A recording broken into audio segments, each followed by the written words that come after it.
بسم الله الرحمن الرحیم حامدا ومصلیا اما بعد. د قربانۍ نور مسائل ذکر کو چې کوم اهم مسائل وي. اوله مسله دا ده چې په کور کې شریک رونه اوسیږي سره د پلاره، نو آیا دی ټولو باندې قرباني شته کنه دی به هر سړی ځان نه قرباني کوي؟ نو دا خبره یاد ساتئ، زمونږ د بعضو خلکو دا غلط فهمي وي چې کور کې یو کس قرباني وکړي نو بس د هغې دا خیال وي چې بس زمونږ قرباني وشوه. نو داسې نه د عزتمندو قرباني چې کوم دی دا هر هغه کس باندې لازم ده چا سره چې نصاب برابر وي. نو که په کور کې څلور پنځه رویان وي ټولو سره نصاب برابر وي، چې کوم مونږ په تېر کلیپ کې نصاب تذکره کړې ده، نو په ټولو باندې به قرباني چې کوم دی دا واجب وي. او که نه په دې کې یو کس سره نصاب برابر وي، که رویانو کې څوک وي یا پلار سره نصاب برابر وي، نو په هغې باندې به قرباني واجب وي. او که داسې وي چې د ټولو رویانو د پلار ګټه او ورسه شریک وي، سرمایه یو وي، بیا دا سرمایه چې کوم دی نصاب ته رسي، نو په دې صورت کې عزتمندو یاد ساتئ په دې صورت کې په هیڅ چا باندې هم قرباني واجبه نه ده. مثلا کور کې درې څلور روریان دي، ورسره پلار دی، د ټولو کاروبار او مزدوري شریکه ده، سرمایه هم شریکه ده، او د ټولو سرمایه چې روزي کې نو هغه سړی 52 تولو چاندې ته چې کوم دی رسي، نو په دې صورت کې په یو کس باندې هم قرباني واجب نه ده، ځکه چې د یو کس هم په دې کې دا صاحب نصاب هغه نه دی. بله مسله، که کاروبار کې شریک ملګري وي نو هغې کې هم دغه حکم دی، هر کس به ځان نه قرباني کوي کوم چې نصاب ته رسي. داسې نه ده چې په کاروبار کې شریک ملګرو کې یو کس قرباني وکړه او هغې وایي چې مونږ شریک یو نو بس زمونږ قرباني وشوه، داسې قرباني د بل چا نه هغه نه ادا کېږي، هر سړی به ځان نه قرباني کوي. او دغه رنګ بله مسله دا یاده کوي، که اولاد غریب وي نو پلار باندې د اولاد دپاره قرباني هغه واجب نه ده، او که اولاد مالداره وي نو په اولاد باندې په خپله باندې قرباني چې کوم دی هغه واجب ده. دغه رنګ د ښځې مسله هم ده، که ښځه مالداري نو خپله پې قرباني واجب ده، او که مالداره نه نو خاوند باندې د هغې قرباني واجبه نه ده. بله مسله دا یاده کوي په کومو څاروو باندې قرباني کیږي. نو عزتمندو په دې کې به هغه څاروو باندې قرباني کیږي کوم چې په شریعت کې وارد شوي دي. داسې نه ده چې کوم څاروي دي حلال وي نو په هغې د قرباني څه شي، نه داسې نه ده. کوم چې په احادیثو کې راغلي دي صرف په هغې به قرباني کیږي چې هغې کې اوښ دی، غوا ده، میښه ده، ګډ دی او چیلی ده. په دې څیزونو باندې که مذکر وي او که مؤنث وي په دې کې بیا په هغې باندې قرباني چې کوم دی هغه صحیح ده. که چا پې قرباني وکړه نو هغې نه به قرباني صحیح شي.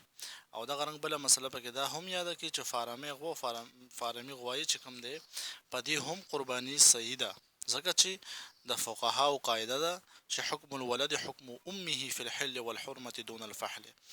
د په زناورو څاروو کې چې د څاروي حکم چې کوم دی دا به مور پسې ځي، که مور حلاله وي نو دغه څاروي به هم حلال وي، که مور حرام وي دا به هم حرام وي، د هغې پلار پسې به نه ځي.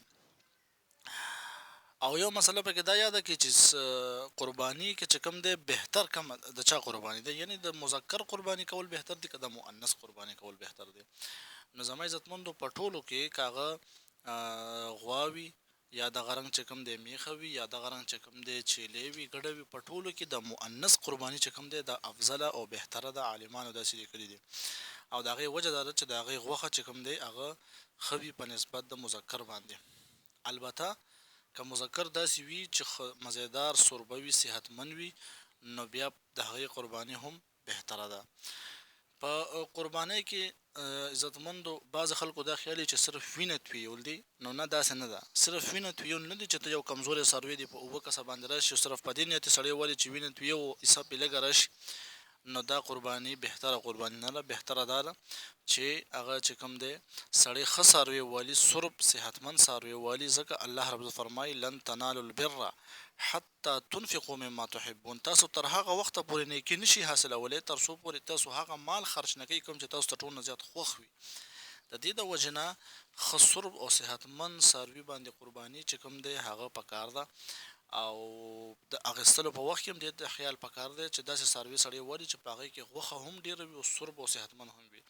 د غوښې ډېروالي نیت دې په دې دوه اعتبارو سره وکړي.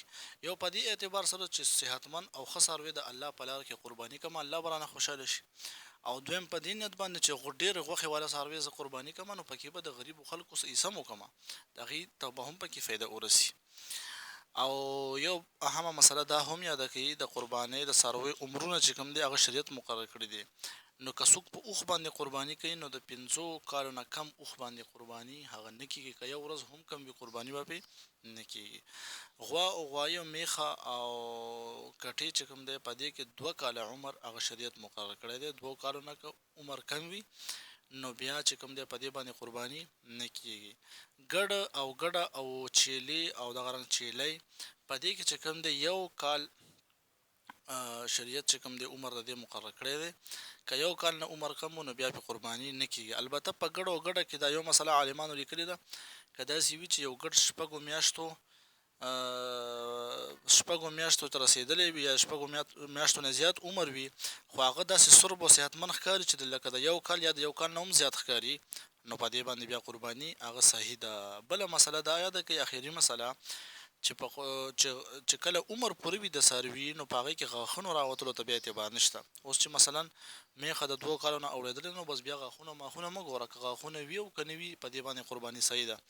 او که د 2 کالو نه کم عمر وي که غاښونه یې راوتي وي نو په دې باندې قرباني هغه نه صحیح کېږي.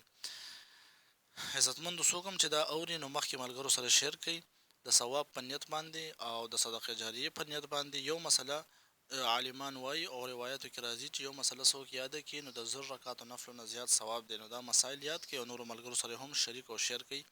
وما علینا الا البلاغ المبین.